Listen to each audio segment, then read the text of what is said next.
Hello and welcome to another episode of India and Global Left. If you are new to the show, please smash that subscribe button. Also consider becoming a YouTube member, a Patreon, or donate small amount given in the link in the description box. But the least you could do is to watch this show, like, share, and comment. Without further ado, let me welcome our guest tonight, Professor Radhika Desai. Professor Desai teaches at University of Manitoba and London School of Economics. She is best known for her work on geopolitical economy, an approach that links global political power with economic structures, and for her critique of neoliberal globalization, US hegemony, and mainstream economic theory. Professor Desai, welcome back to India and Global Left. Thanks so much, Jyotishman. Great to be part of your wonderful shows. I wanted to understand from you what's going on in the geopolitical economy. And I thought a good point to start is what the United States is doing in the garb of this tariff war, so-called tariffs. My own understanding is that in the last 20 years or so, at least since the global financial crisis, there is a tremendous stagnancy at the bottom of the imperial society, particularly in the United States and Europe, effectively, the elites are trying to do something or at least create an impression to stem this discontentment while being unable to go after the real elites, the financial elites, the big multinational corporations. To go after them would be to change dramatically tax laws, minimum wage laws, et cetera, et cetera.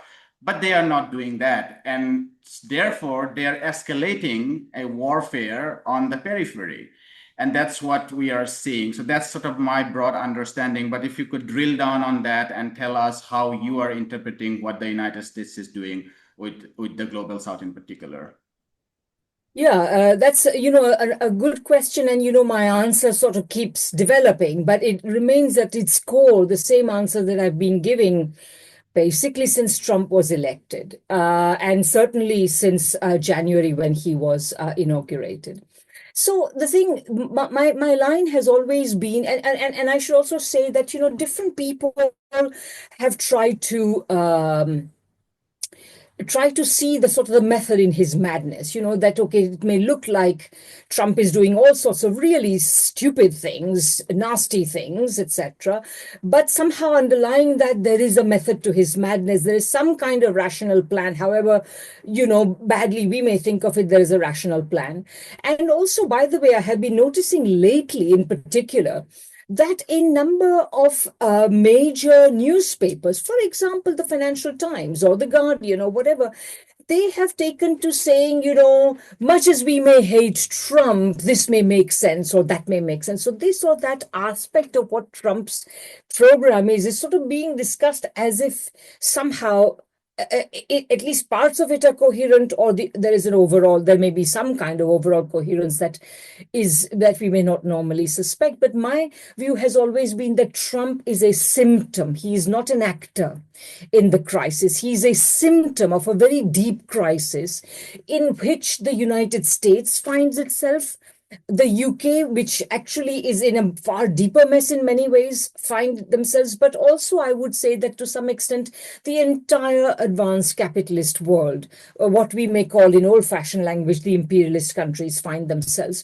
So let's for now just keep ourselves to the United Nations. So as you rightly pointed out, the United States, not the United Nations. I've been giving a speech on the United Nations recently. So I'm okay. So let's keep ourselves to the United States. So basically, the United States in the past 45 years, since about 1980 at least, has been pursuing neoliberal policies. The basic idea of neoliberal policies is that the stagnationist crisis of the 1970s happened because of too much state intervention, and the way to restore the productive dynamism of capitalism is to release it from this regulation, from the taxation, from the various other obligations that were imposed on capital and so on.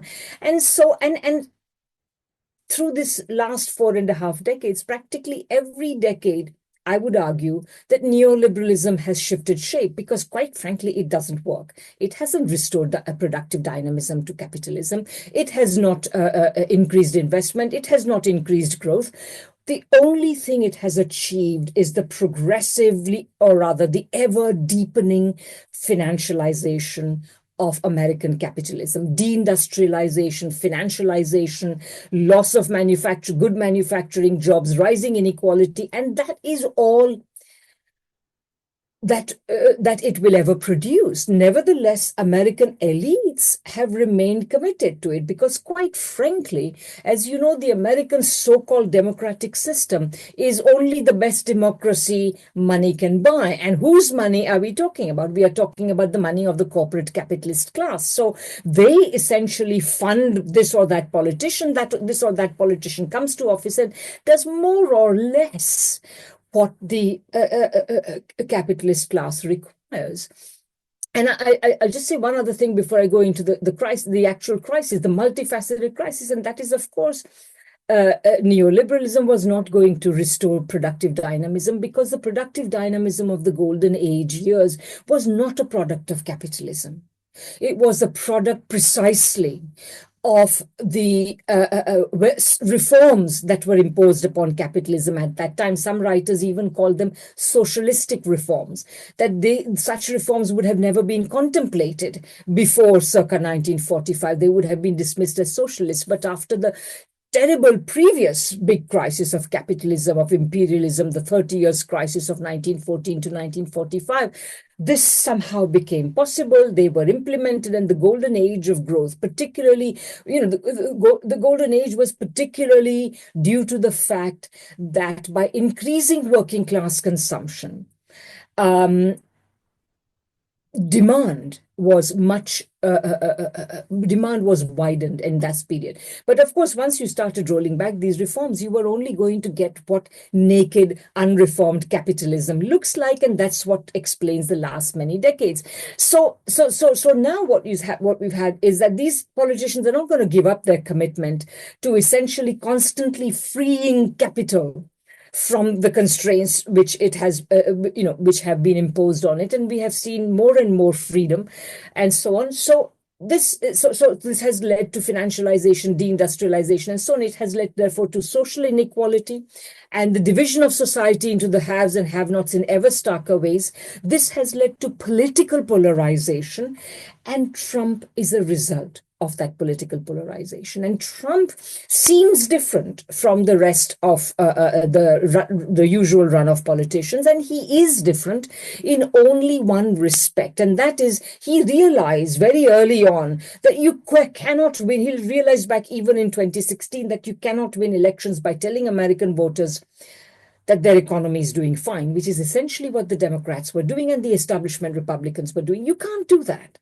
So he told them, your economy is doing very badly. But then, of course, if he's to serve the same capitalist class as his mates in the Democratic Party and so on, his Jeffrey Epstein mates, let's call them that, then he had to tell them a lie as well. And that lie was that your problems arise from trade, China, and of course, immigrants. And you have seen all this hyperactivity around tariffs, around immigrants. But of course, neither of these things are going to be, they're not real solutions, first of all. And what's more, both of them have the capacity to hurt the very interests of the classes he represents, he has wanted to represent always.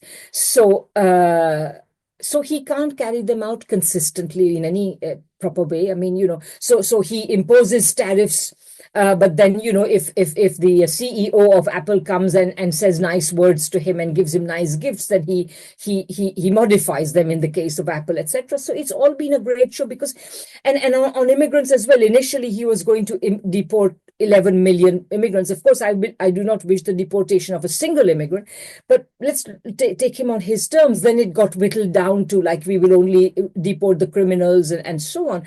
And so, you've had this very uneven thing because imposing tariffs is bound to, he's gone through this crazy maelstrom of action between April the 2nd and now he's turned his attention to the wars. We can come to that if you like, but so he's done a sort of pretty mishmash job of it with no rhyme or reason. He's of course tried to get some other concessions that he may want for his own reasons, but he's imposed them. He has done whatever he's done, terrible things to immigrants, but he has not deported anywhere near 11 million or even all the criminals. Quite frankly, whether the US state has the capacity to do that is a separate question. But tariffs will increase costs for companies, for big his corporate cronies. Deporting immigrants will also increase costs because, of course, the cheap immigrant labor will not be there. So it is not possible for him to implement any of these policies consistently. So Trump will always, so he's a symptom. He will always be buffeted about by, on the one hand, the requirements of at least appearing to fulfill his election promises and the requirements of serving his corporate crony friends, which is why he's really there. So this is how I would view Trump. Yeah, I guess I wanted to ask you, what's the impact of this heightened, let's say, escalation on the periphery? And by periphery, I mean the global south. One of the things in the sort of previous discussions about BRICS was, one of the things that was said was that BRICS looks like a more technocratic platform where the talks are about using BRICS Banks Fund as an alternative in terms of contingent reserves fund to the IMF so that the global south countries can stabilize their balance of payment crisis better, or let's say some kind of more investment into infrastructure as an alternative to the Asian Development Bank and the World Bank. But the weaknesses, as it was called, was the lack of a coherent politics from the global south. And my own sense is that we are seeing some kind of emergence of, I mean, we can never be sure where it would head towards, but at least at this moment, there is some kind of emergence since the decline of the non-aligned movement in the 1980s of a global south politics, and which can come together with this kind of more relatively technocratic arrangements of the BRICS, which should make this, which might make this, which let's say has a potential to make an effective global south politics as a bulwark against imperial escalation. I mean, that's how I am looking at the broad picture. What are your thoughts about how the responses, the collective responses have been from the global south? Well, I've argued, ever since we started talking very volubly, the world started talking about BRICS. I mean, I have I think 2013 or 2014 column that I wrote in The Guardian saying, the BRICS are creating a larger front against, the West and so on. However, I was very clear on one very important point. The BRICS are only as strong as their commitment to policies that either reject or heavily modify or never apply neoliberalism. So I would say, China never applied neoliberalism. Russia, Brazil, countries like that went through the ringer in the case of Brazil in the 80s and 90s, and in the case of Russia in the 1990s. And then they came to essentially realize that these policies are not good for them. And of course, in the case of India, we have historically applied neoliberalism in a considerably modified form. For example, India retains a very substantial state-owned sector, etc. And remember, back then, when I was writing, we still had India still had a Congress-led government rather than the current BJP-led government. But basically, Also, that was the, India also hasn't relied on the Eurobond market, which is also this tremendous mechanism of neoliberal globalization. Just wanted to add there, sorry. Yes, but I mean, I'm not sure the extent to which Brazil has relied on that, but Russia, of course, could not rely on it either. So we've always had these exceptional countries. But I agree with you. And we'll come to that. I mean, the whole issue of capital controls, I think, looms very large in this in any such discussion. But let me just say that it was really about neoliberalism. So essentially, what. The whole issue vis-a-vis neoliberalism and third world countries is very simple. Neoliberalism says open market, free markets, free trade, and everything will be fine. You should open up your markets, you should open up your trade, you should deregulate, you should minimize state intervention, etc., and everything will be fine. The problem is that this is precisely the discourse of imperialism, because historically we know that no country, absolutely zero countries, have developed through free markets and free trade. In order to develop, you always have to at least modify them, if not directly reject them, in order to essentially engage in a project of more or less strong version of state-led industrialization. And so so there has always been this opposition. And what we saw in the Western in the world basically is that in the 80s and 90s, thanks to the debt crisis created by the Volcker shock, which sent a lot of countries into a major debt crisis, the IMF, the World Bank were able to impose structural adjustment policies, force neoliberalism onto them. But basically, by the end of the 1990s, particularly after the whole world sort of sat up and watched what the IMF did to South Korea in particular, and so on, people began to realize that the IMF and the World Bank, they're not giving policies that we need, etc. So, the IMF World Bank loan portfolio shrank. A lot of countries simply paid back the IMF and the World Bank and said, we're not going to borrow from you any longer. So the neoliberal pressure was reduced.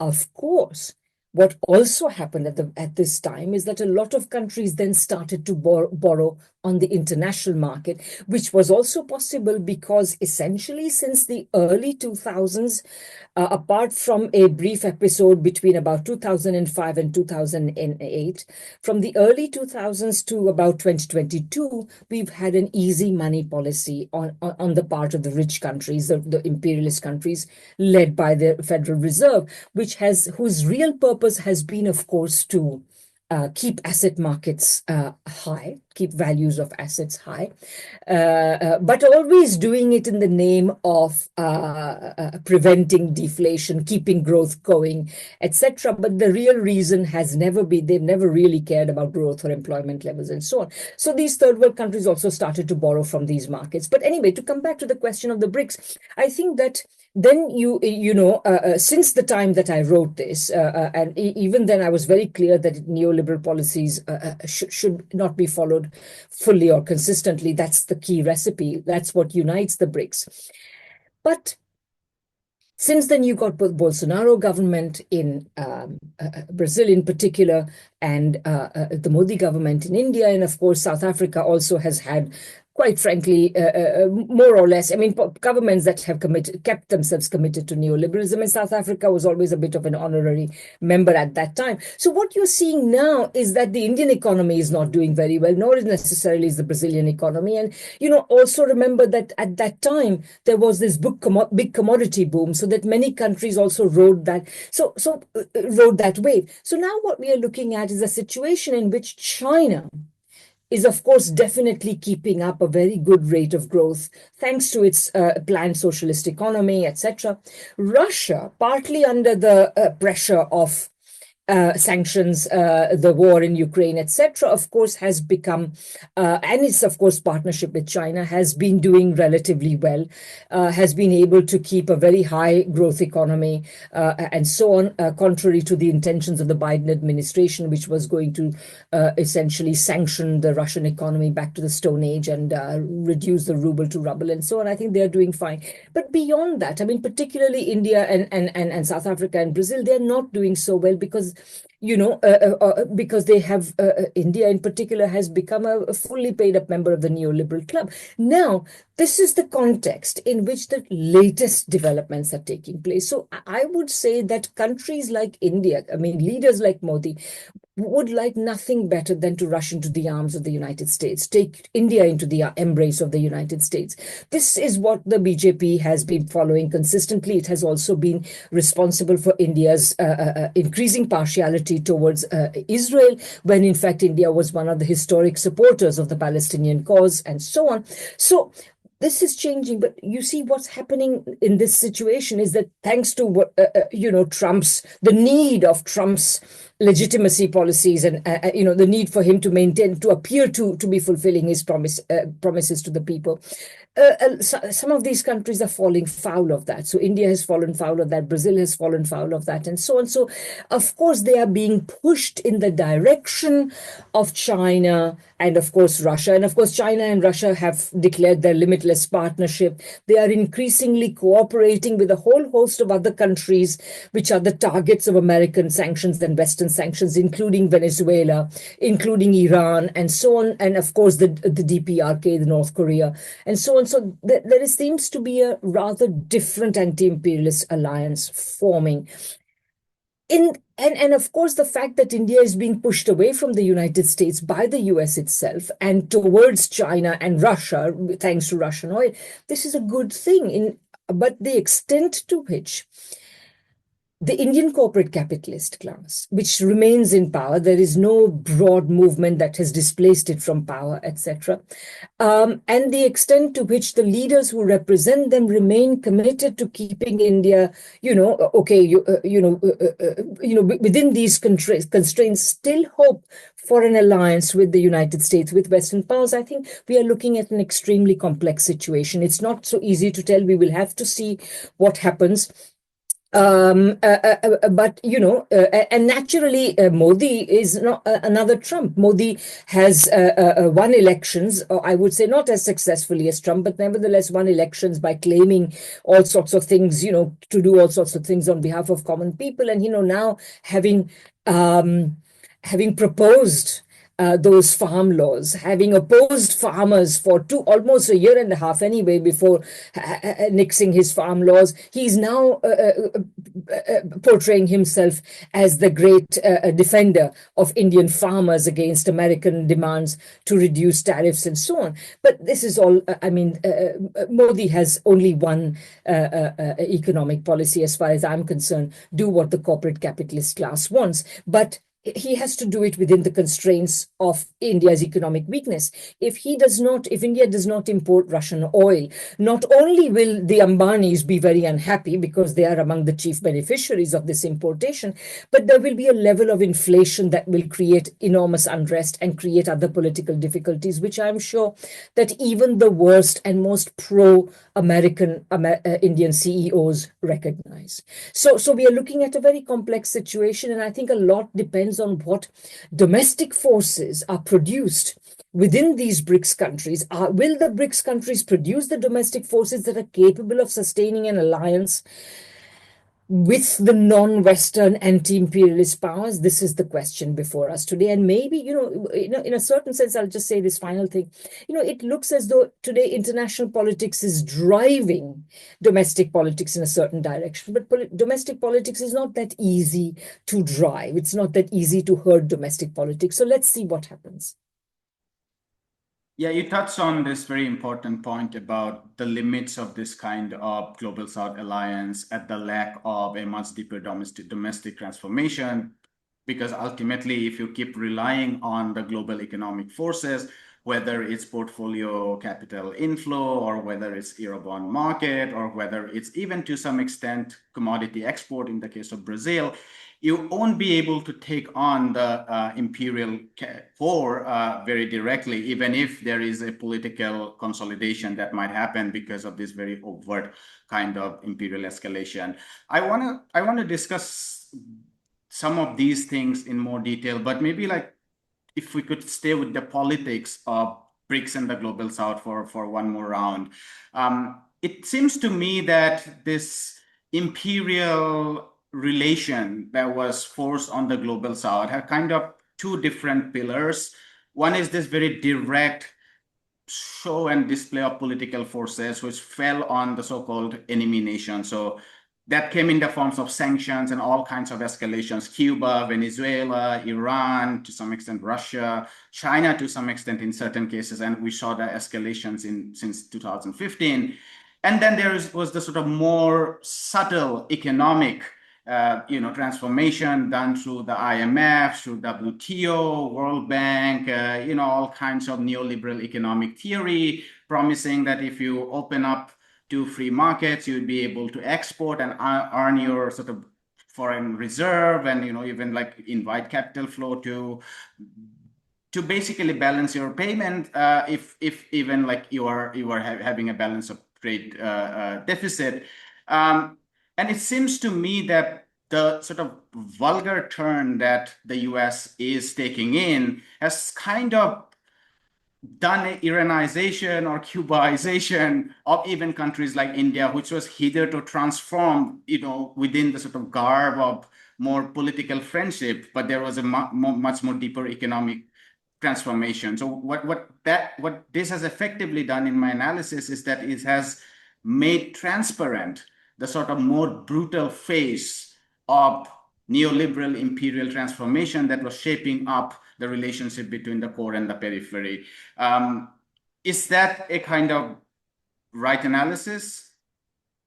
I mean, you're not wrong. It's really a question of what in what aspect, in what way do you describe and analyze it, right? So it seems to me that what you're saying, and correct me if I'm wrong, but what you're saying is that the imperial countries, which have historically relied on creating certain structures of international economic governance which favor them, so that it looks as though, the system is working perfectly fine and fairly and, including everybody and so on, but the actual beneficiaries are themselves. Absolutely. And now, however, capitalism and imperialism have come to such a sorry pass that in order for them to get what they want, and what they want itself can be a very complex thing because, at this point in time, as I say, if Trump is really a symptom of a crisis, then whatever Trump does is not, cannot in any easy way be construed as being in the interest of the United States. It is what the leaders of the US must do if they are to remain in power. And there is absolutely no guarantee that even if you have another president in 2028, that this will change, because it will not have resolved the underlying issues facing American society, facing US society. So, it appears as though they are attacking the very institutions over which they had presided. And I would say now this is where, in particular, China comes in. And everything else sort of hangs on that. What China has shown is that, let me rephrase that. What China represents is the simple fact that monopoly capitalism in its homelands is today incapable of producing growth. It is incapable of producing a type of economy which can have broadly based prosperity, in which at least 2/3, 3/4 or 2/3 of society is at least doing well. They are no longer producing even that, let alone a society which permits everyone to prosper. And by the way, I discussed this particularly in my most recent book, Capitalism, Coronavirus, and War, which you should tell your viewers is available free of charge. Everybody can download the PDF, but I explain this in there, which is that Marx had predicted this. And I also show how the history of capitalism since the late 19th, early 20th century till today vindicates this point. But basically, the point is that monopoly capitalism, no matter how much freedom you give it, in fact, especially if you give it freedom, is capable of producing only the kind of crisis-prone society that we have today in the United States, in the UK, and to a lesser extent in the other advanced capitalist countries. Meanwhile, China is showing that you can harness market forces, provided you do it within an overall structure of planning which has a clear purpose, in a system which is capable of learning from its mistakes, because I have no doubt China has made mistakes. But the great thing about China and the Chinese party state is that so far, at least, it has proved to be a structure capable of learning from its mistakes. And China has shown that, in fact, you can develop the technological capacities that we have developed so far, the technological capacities that humankind already has,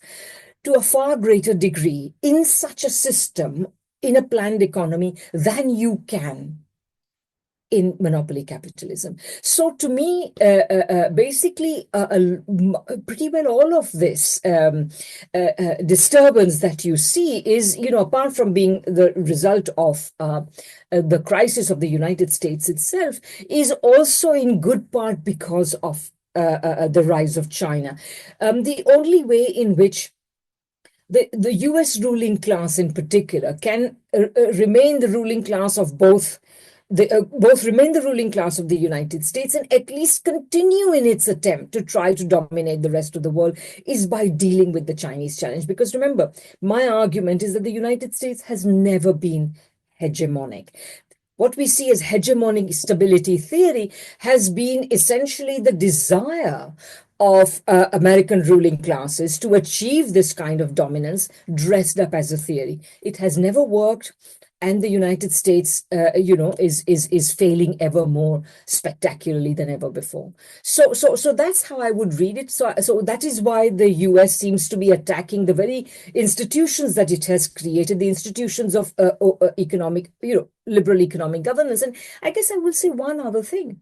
One of the things that really irritates the United States and even its saner leaders, it irritated the United States even 10 years ago, is the fact that China, as a developing country, has been given many exemptions from the rules of the WTO and so on, as all developing countries can be given. And what that tells me is that even when the WTO was created, and remember, China was not part of the creation of the WTO.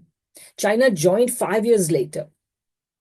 But even when the WTO was created, the legacy of the South's fight for development was still there. I remember, very fine political economists publishing books like, WTO represents the recolonization of the third world, etc. And they were not wrong. That was the intention. But the fact is that the legacy of the South's struggle for development, legacy going back, as you rightly pointed out, to the Bandung Conference, the non-aligned movement, the demand for a new international economic order, etc., the dissatisfactions that remain with the system going back to the Tokyo round when all these developing countries still, had been admitted into what was then the GATT, the General Agreement on Tariffs and Trade.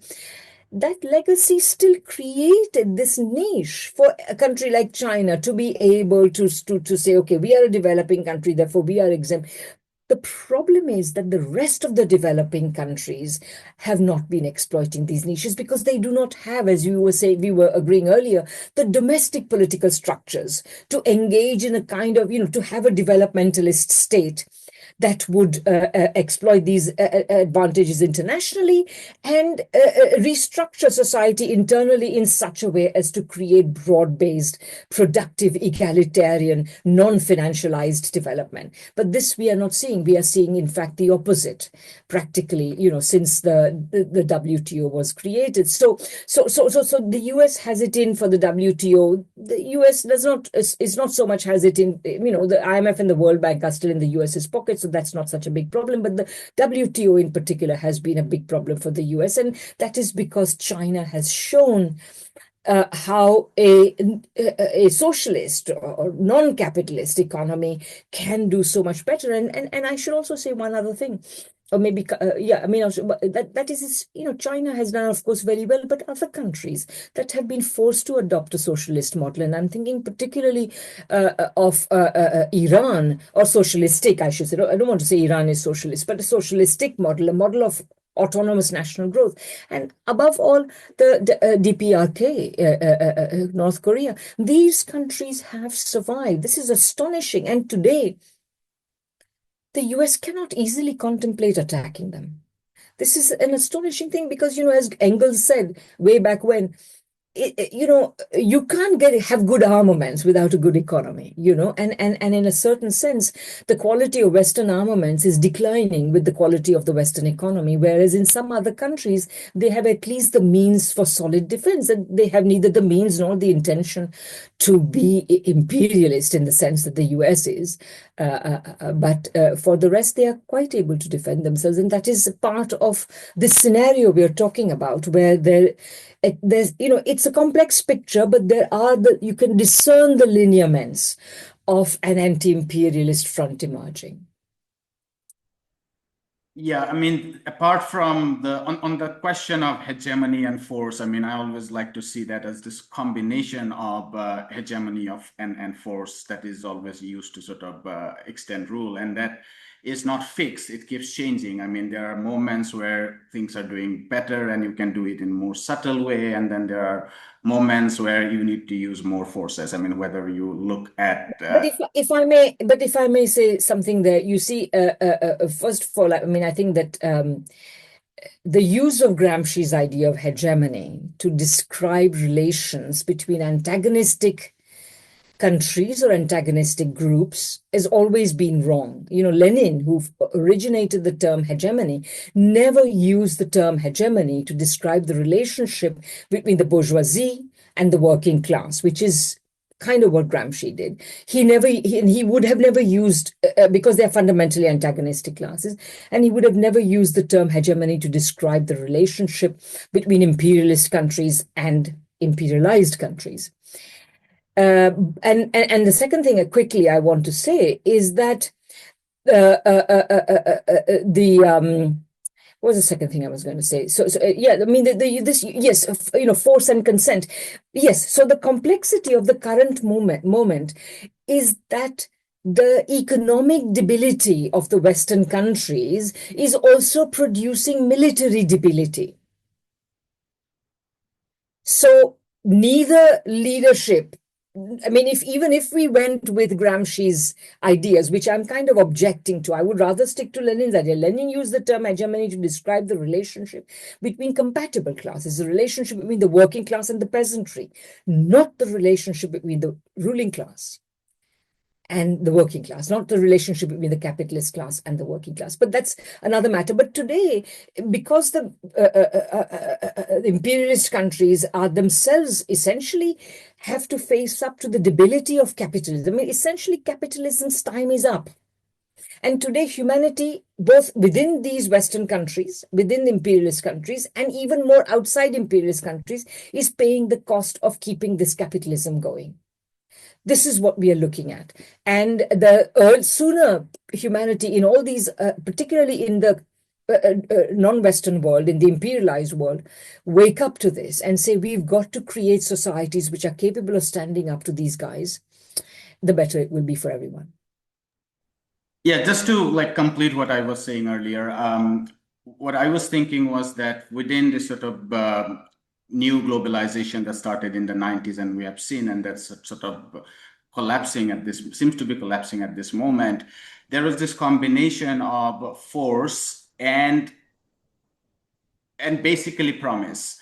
So within WTO, within IMF packages, or within even bilateral trade negotiations, there would be times when more overt force would be used that would come as a means of sanctions. We saw that with Iran, Cuba, et cetera, and that there would be countries with which, of course, behind closed doors, there would be blackmailing, there would be, you know, basically saying we would guard your national security, let's give us this investment concessions and so on and so forth. But nevertheless, there were also promises that you get capital inflow, you get investments, you get technology transfers, you get access to our markets. And these are not necessarily, I mean, one can theorize them as force in a different way, but these are forces very different from the forces of sanctions and military threat and so on and so forth. What I'm effectively arguing is that those kinds of more market mechanisms are not working as it used to work. And that's why there is a shift and tilt more towards the force. And this is very evident if you look carefully about the bilateral negotiations that the United States is doing with Indonesia, for instance. Professor Zayatigos has written very extensively on this, that in the garb of tariffs and, you know, this basically trade deficit, they are bringing to the table investment rights, patent rights, digital customs, quality control. I mean, these are things effectively earlier would be not discussed within the framework of WTO. Even if you divided them into orange, yellow, blue baskets, these were outside the trade framework. These were investments and other non-tariff barriers and so on and so forth. So what I'm, or with South Africa, for instance, you don't like their positions in Palestine, or you cook up stories about this white genocide and so on. And then argue them in the framework of a trade deficit.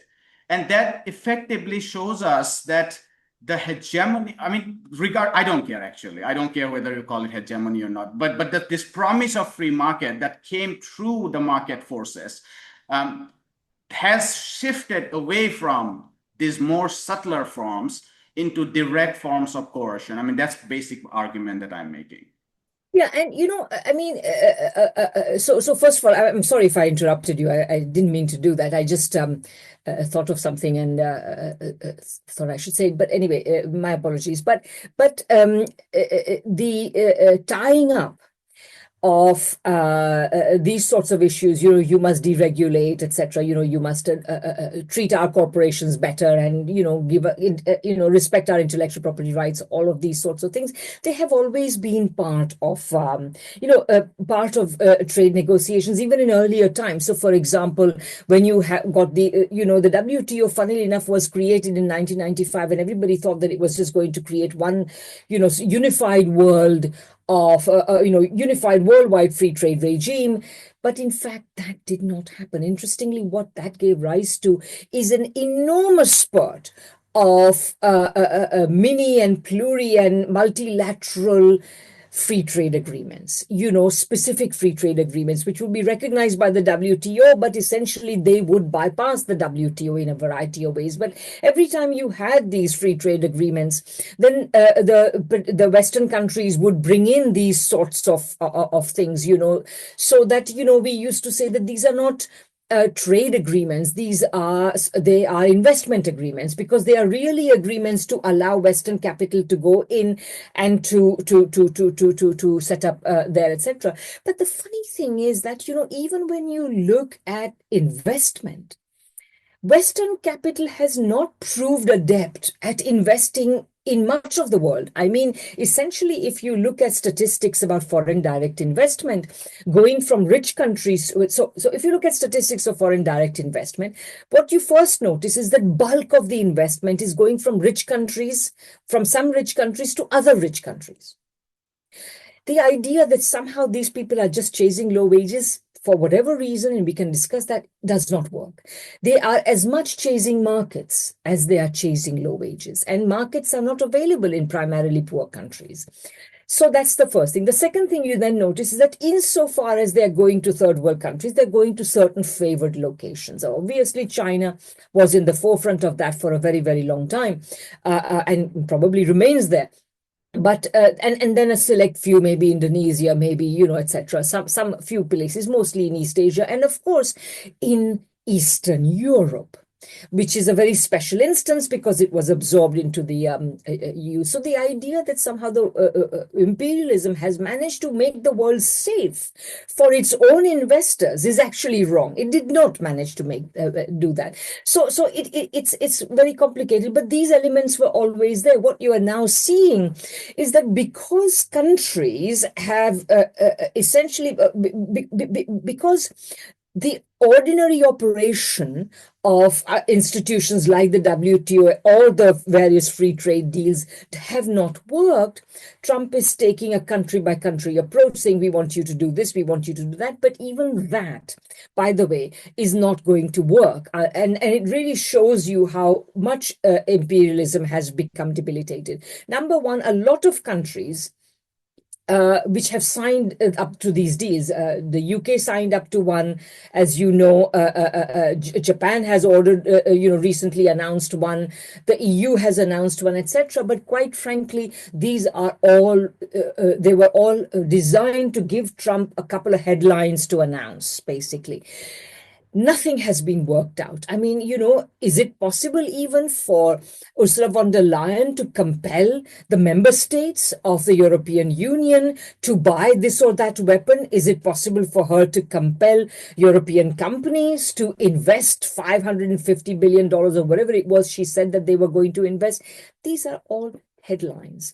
Similarly, Japan has made a deal with them and they have promised to do whatever. But it is just a promise. It has not materialized. This is all so that Trump can appear to be fulfilling his promises. And people know that. So that you give him the opportunity, then you can do all the backroom dealing. So even where he appears to have succeeded, it's not clear that they will succeed. Secondly, today, the United States is not in a position to impose its interests on the rest of the world. Think about it. the US, Trump is acting as though the United States is the world's market of last resort. It has ceased being that quite a long time ago. Today, the US accounts for something like, depending on how you count it, I have read a figure of 10%, I have read a figure of 15.9% of the total of world imports. It's not a small number, but it's not huge. So that's the first thing. The second thing is that for the majority of countries in the world, China is their most important economic partner, trading partner, etc. So they have alternatives. Where technology is concerned, it's my understanding, and I'm not a scientist, so if you have another understanding, by all means, let me know. But this very Cold War anti-China hawkish organization, the Australian Institute for ASPI, Australian Strategic Policy Institute, has this critical technology tracker, and they are showing that whereas in the early 2000s, in about 2002, the US led in a majority of the technologies they were tracking. Today, China is leading in the overwhelming majority. I mean, the situation has practically reversed. So in that sense, I think if you want technology, and even if you want capital, the US is not going to provide it to you. Every so often you read a news story, the United States is going to invest and is offering so much aid, and the figure is like in the millions. And then next day you read that China is doing a deal with the same countries, and the figures are in the billions. So the US's offer is very poor. This Larry Summers adage that some foreign economics minister, finance minister told him that, we prefer to deal with China because when we talk to the Chinese, we get an airport. When we talk to the Americans, we only get a lecture. So in that sense, I think that, but to come back finally to your point, or rather to make one last point about the points you were raising, I think that the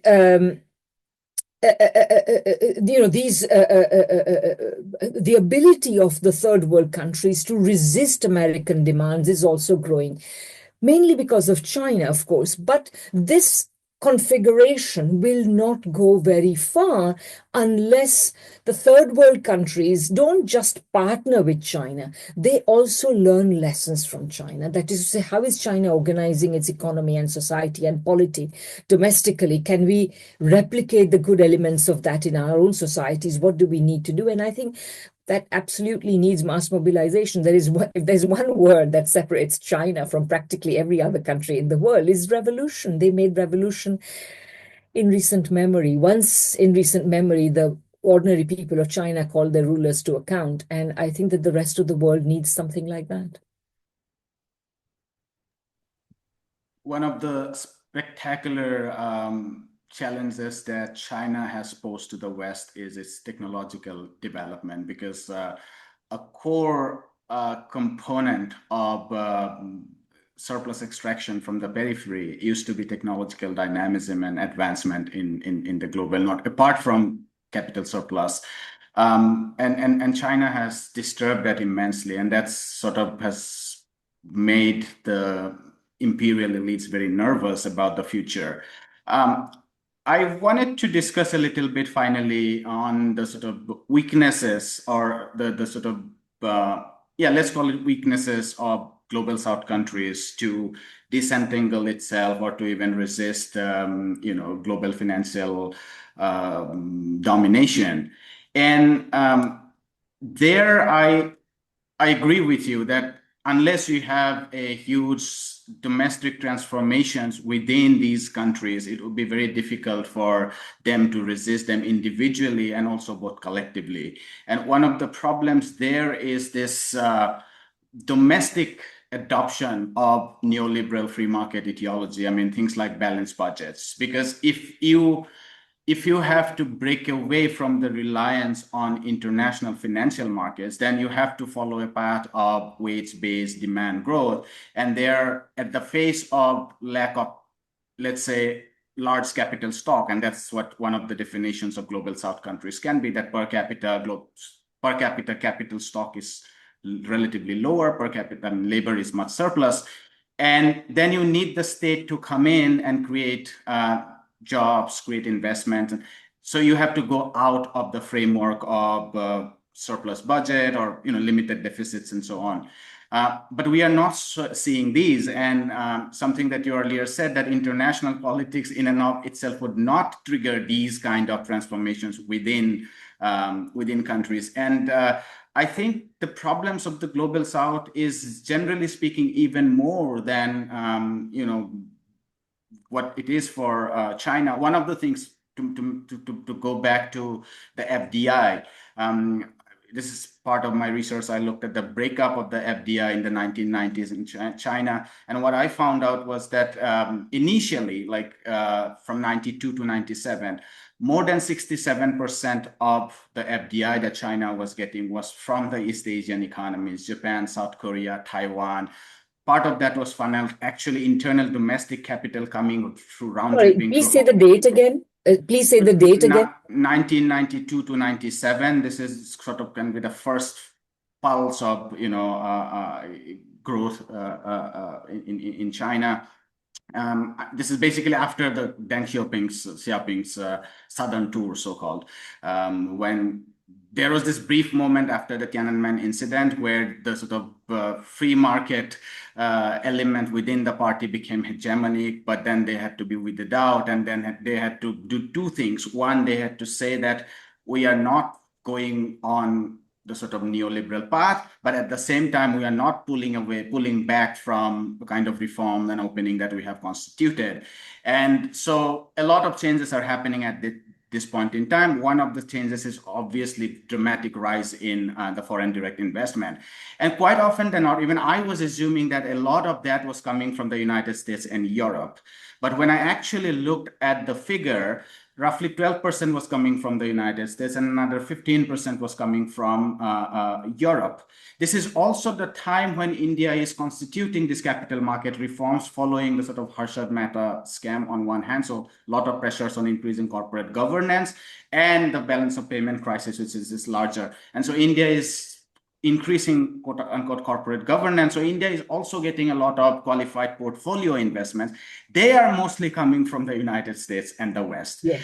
But in China, it is tapping into this large block of capital that is available partly domestically within China, which is often ignored because they are round tripping through Hong Kong, but also a lot of overseas Chinese and Japanese and South Korean, Taiwan, because they also started to offshore and move towards high tech and so on at this point in time. And so what my argument is that East Asia is relatively richer, whether you calculate that in terms of capital availability, in terms of population. There can be n number of metrics. I have done that. South Asia, Africa, these are poorer parts.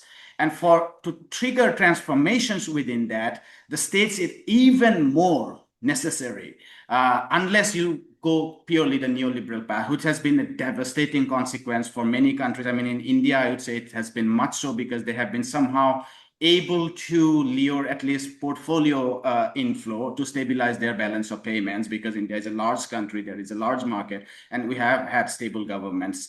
So my question to you, or what I'm trying to discuss here, is that we have to talk about, we cannot satisfy ourselves to this sort of international alliances that are happening within the BRICS. At the same time, we have to say that in these countries, there needs to be domestic transformations if we are serious about a resistance or an alternative to neoliberal globalized imperialism. Yeah, and I think that, there may be two ways in which this will happen. One is, of course, I think that ideally it would be really fantastic if we had a grassroots, powerful people's organization. Maybe a CPM became a really countrywide, grassroots organization. That would be fantastic. But I think the other way in which, this is bound to happen to some extent. It's inevitable. At one level, the Western offer is less and less. right? They cannot give more. So essentially, whereas China it can offer more, although of course there are limits. Today, I would say that for a while in the 2010s, China's lending abroad was really quite remarkable. But then also China got a kind of rap on the knuckles because a lot of the countries to which it lent could not pay back. So unless there is a domestic transformation in these countries in such a way that they are able to increase their productive capacities, use the funds they are getting from China to good effect, create a more productive economy that is capable of paying back these loans, then China's ability to lend will also be constrained. At the end of the day, China is not some kind of a, King Midas or Croesus, that it has plenty of money to throw around. No, that is not true. It is the hard-won money of Chinese people. So they're not going to invest in that way. So I think that, so on the one, yeah, so these countries have to, but at the same time, the attractions of China, the repulsion that now the West is exerting on the rest of the world will also play a role. I mean, while there may not be a revolution, more and more these governments will be nudged. And this is what we began with. We began with this idea that even the Modi government that would love to run into the arms of Trump is being pushed away from Trump. So more and more, I think these historical developments will nudge societies away from capitalism, because there is nothing to be gained from that. There is absolutely nothing to be gained, and plenty to be gained by doing at least something like, modified to your own circumstances, something like what China is doing. And I think that, this will, so the world maybe nudge there reluctantly, or political forces in the world that are capable of seeing that this is the only option will take the opportunity to mobilize the people and say, this is what we must do. These are the two options. So the world can get there after a lot of misery and suffering, or the world can get there after less misery and suffering. Those are the two options. Yes. Yeah, there are some manifestations of this. I mean, in Modi's speech, I mean, of course, he's not being serious, but he's saying that we'll have to buy more Indian goods, effectively saying that we can't rely on the external markets forever. But of course, like, he's not talking about changes in tax policies. He's not talking about changes in fiscal policies, and that has to come eventually if these things are, or even funding towards health and education, which have been abysmally low in India. So yeah, if you have, yeah, go ahead. If I may, I just want to say that, I mean, Modi getting on his soapbox and saying that we have to become, we have to buy Indian goods. I mean, this is ridiculous. It's not like India has been such a great success at exports, and suddenly now the United States is we have been miserable at exports, generally speaking. Exports as a percentage of our GDP is among the lowest of any, major countries. So it's not like India was doing so well. So again, Modi just says whatever sounds good. He's a bit like, he's a lot like Trump.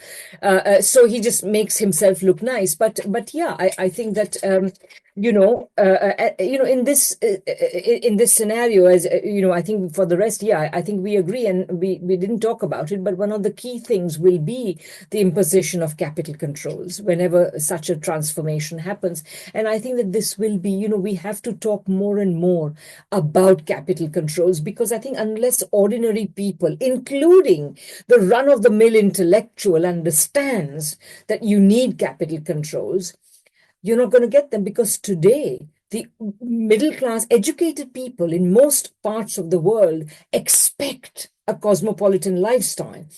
They can get it eventually, but for that initial hump period, when you are going through the difficulties of creating a socialist economy, you absolutely cannot allow it. So this idea, that I will get foreign exchange and my son will go abroad to study and my daughter will do a business abroad and so on, this is not going to happen. You're going to have to recommit yourself to your own country's economies, as we were once committed. It's not such a long time ago. Nothing is going to happen, but that's perhaps another discussion altogether.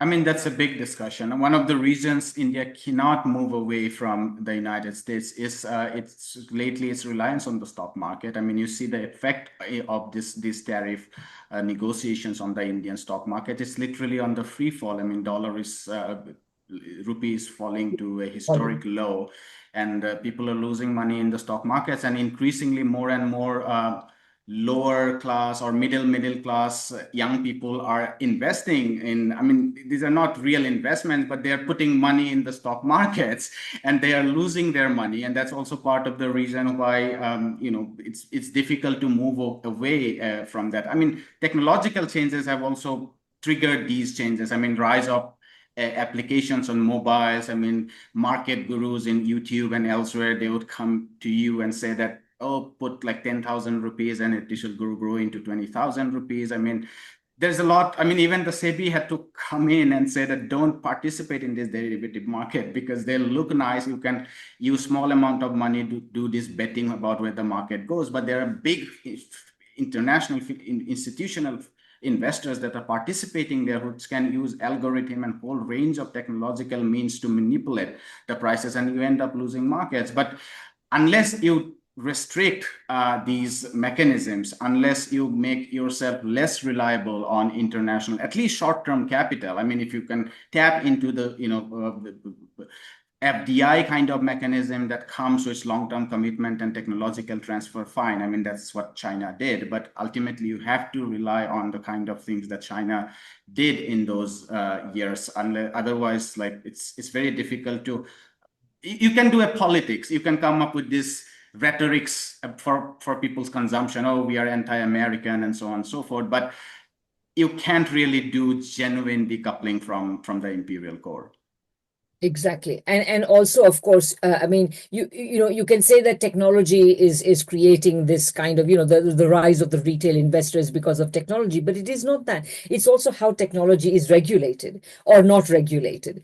And that's a very, very large part of it. And of course, the retail investor, if I remember correctly, you may have a better memory, but around the time when the Hindenburg report came out on Adani, I think it was Modi or somebody like that, somebody fairly prominent, who essentially said that the retail investors should continue to invest in Adani's stock. And I forget the details, but it was an overt exploitation of these retail investors. And these retail investors are often, I mean, as you rightly yourself said, they are the most vulnerable. They cannot, and they are going to be the last to gain and the first to lose in every upward or downward dip in the market. So I think, this is very, very problematic. And the idea, part of the reason, by the way, both in Western countries, where you may remember GameStop and whatever, this whole the retail investors going herd-like into these Oh, yes. into these companies, meme companies and so on. This phenomena exists to the extent that it does because of both pull and push factors. So the push factor is that there are so many people who have no possibility of gainful employment that they think that this is some kind of a way of making a living.